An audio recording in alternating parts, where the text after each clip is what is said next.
Bonjour, vous venez d'acheter des tomates côtelées de chez Rougeline et vous vous demandez peut-être ce que vous pouvez en faire. Je vais vous donner une recette originale.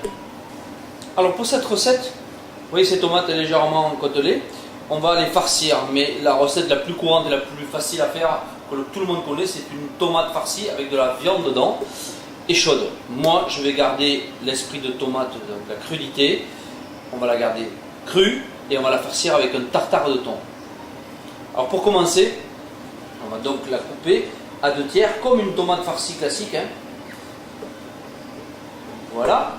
Alors, on vide bien tous les pépins, le maximum. Voilà.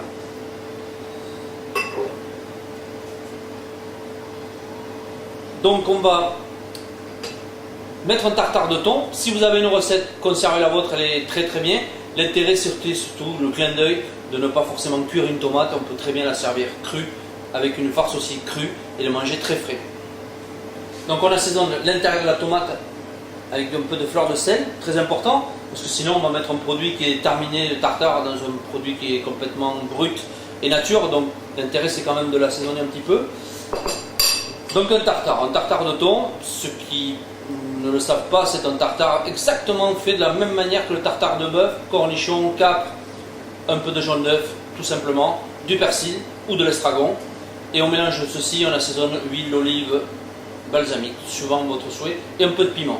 Voilà, donc moi, mon tartare est terminé, je vais tout simplement farcir la tomate, voilà, en imprimant bien vers le fond, de manière à conserver cette forme qui est à la fois originale et intéressante de cette tomate côtelée.